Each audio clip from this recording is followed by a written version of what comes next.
Sizda juda muhim bir gapim bor edi. Gapiring. Qabul qildim degan so'zingizga ishonib, o'zimni bag'ishladim degan va'dani berib, qo'lingizdan tutgan bir ojizaman.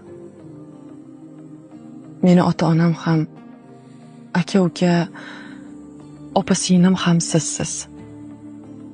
Iltimos, meni yolg'iz qoldirmang.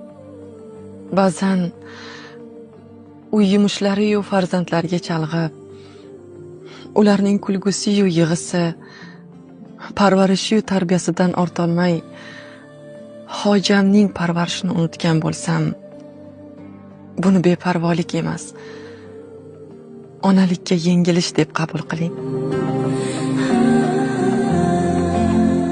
Gohida sizni rashk qilib, noo'rin so'zlar bilan ranjitsam, ayolligimga borib hissiyotlarga berilsam, buni behuda so'zlar emas, ojizaning muhabbati deb qabul qiling. Sizdan kutadigan mehrim va e'tiborimni, meni yaxshi ko'rmaysiz deb arazlashimni, doim o'zgarib turadigan kayfiyatimni injiqlik emas, ayollik fitrati deb qabul qiling. Teran fikrlaringizni mag'zini chaqishga zakovatim yetmasa, ayollar tovuq miya deb emas, ayol ojiza deb qabul qiling. Zero ojizaligimiz bilan go'zalmiz.